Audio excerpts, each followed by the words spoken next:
for a ride on the magic carpet.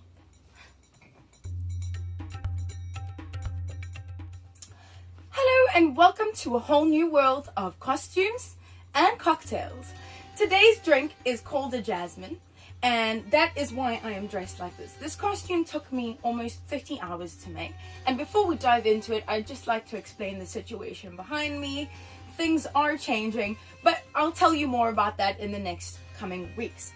The cocktail has a fun history as usual, but this one was one of my favorite costumes to make. Hand sewn, flippin' amazing, hard work but totally worth it.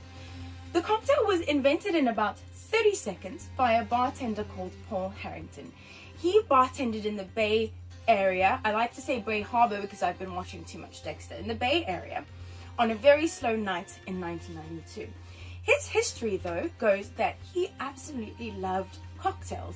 He not only learned the cocktail menu at his bar, but also delved and found old cocktail books with recipes that he learned the history of, and thus became quite acquainted with cocktails and had the ability to mix them.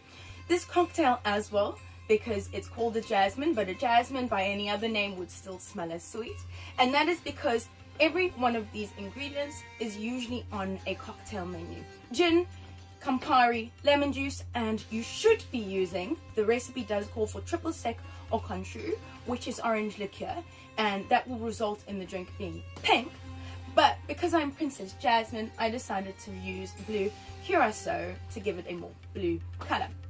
So as the myth of fable goes, the legend goes, a beautiful young student walked in at 2 p.m. on a quiet day in 1992 and said to Paul, please, make me a cocktail, make me something new.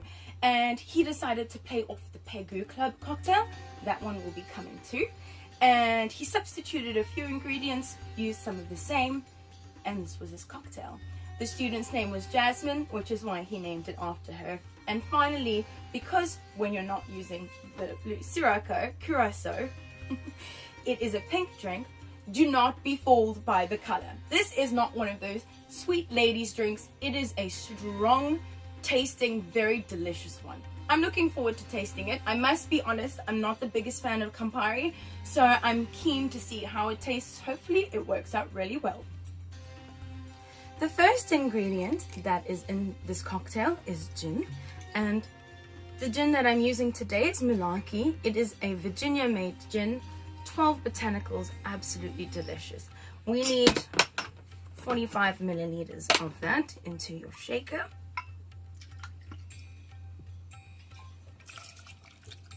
We add 22.5 milliliters of freshly squeezed lemon juice. To that we add 7.5 milliliters of Campari. Now Campari is an Italian aperitif. It's very, very bitter. The most common drink that a Campari falls into is a Negroni.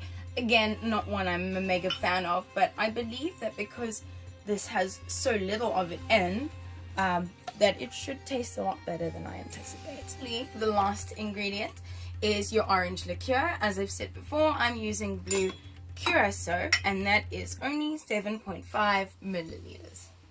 Time to shake it all up. Make sure that this is properly sealed. There we go.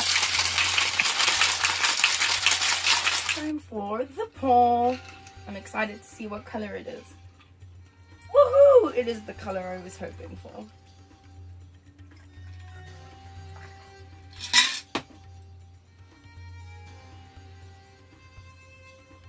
I can smell the Campari. Okay, let's give it a bash. Dive in.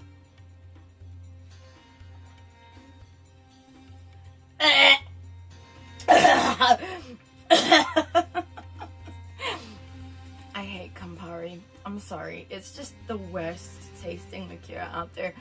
It tastes like, I'm sorry to say this, but it tastes kind of like bile. It's so astringent. It's so bitter. Maybe if I put more triple sec in, it's just, this is not my vibe. At least I've made it, and I know with 100% certainty that I will not be ordering this when I go to a bar. Thank you so much for joining me, and hopefully next week will be a much more palatable drink.